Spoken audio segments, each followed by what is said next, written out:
4 anak meninggal diduga hepatitis akut di Jakarta. Gubernur Anies malah jalan-jalan ke Eropa? Gila. Dan ini saya ingin menjelaskan juga bahwa banyak berita bahwa kejadian ini dihubung-hubungkan dengan vaksin COVID. Itu tidak benar karena kejadian hepatitis akut saat ini tidak ada bukti bahwa itu berhubungan dengan vaksin COVID. Memang ada berhubungan dengan virusnya, tetapi itu pun belum diberikan informasi bahwa itu berhubungan secara langsung. Jadi virus-virus yang tadi kita sebutkan itu diduga karena masih mungkin itu coincidence, masih mungkin itu kejadian yang bersamaan. Mengenai investigasi kontak yang sudah kita lakukan kepada 3 kasus ini. Jadi yang mungkin kita ketahui bahwa ketiga kasus ini datang sudah pada kondisi yang seperti disampaikan oleh Prof. Hanifah dalam kondisi stadium. 7 kasus dugaan anak meninggal dunia akibat hepatitis akut tersebar di sejumlah daerah dengan DKI Jakarta sebagai lokasi kasus kematian terbanyak. Kementerian Kesehatan sejauh ini menyatakan hepatitis akut itu belum diketahui penyebabnya sehingga dikatakan sebagai hepatitis misterius. 4 kasus kematian anak terjadi di DKI Jakarta, 1 kasus kematian dari Kabupaten Tulungagung, Jawa Timur, kemudian 1 kasus kematian di Solok, Sumatera Barat, dan 1 kasus kematian anak di Kalimantan Timur. Usia kematian suspek hepatitis akut ini mulai dari usia 1 sampai 10 tahun. Baru-baru ini dilaporkan kasus kematian anak berusia 7 tahun di Medan, Sumatera Utara. Pasien tersebut sempat menjalani perawatan di Rumah Sakit Santa Elizabeth Medan. Pasien anak tersebut merupakan 1 dari 2 kasus suspek hepatitis akut yang dilaporkan kepada Dinas Kesehatan setempat. Dari 2 kasus suspek di Medan, 1 diantaranya dinyatakan memiliki penyakit lain sehingga tidak masuk dalam kategori suspek hepatitis akut, sehingga pihaknya belum bisa memasukkan 1 kasus kematian itu dalam data nasional lantaran pihaknya masih belum mendapat keterangan lanjut dari Medan.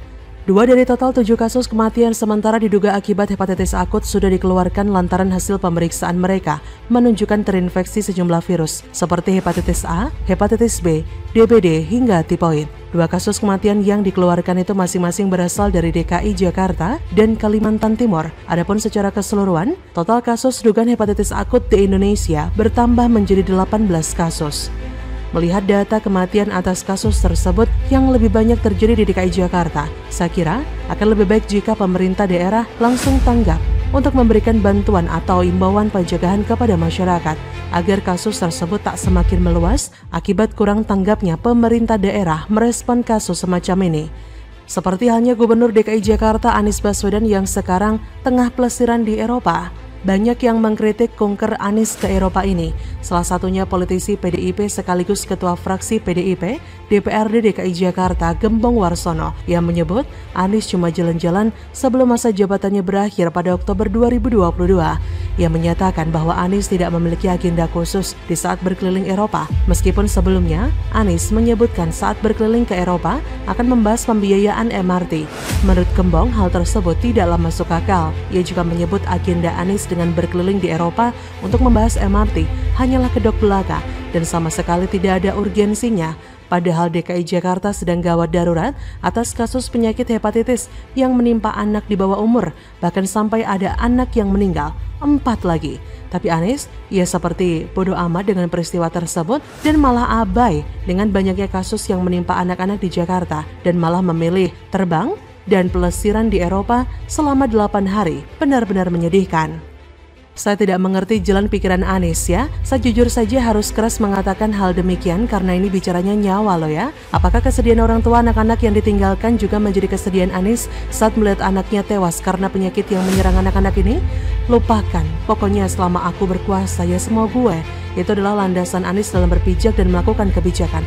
Nggak perlu payung hukum atau peraturan, yang penting jalan terus. Begitulah tipikal gubernur jualan mayat demi eksistensinya sebagai gubernur rasa presiden agar tidak luntur.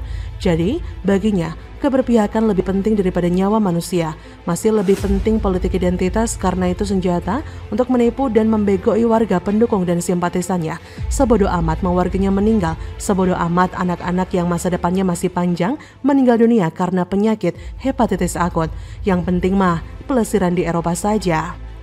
Seperti quote dari Najwa Shihab, pemimpin tak lahir karena ijazah tapi oleh kerja keras dan kepedulian yang terus diasah. Bagaimana menurut Anda?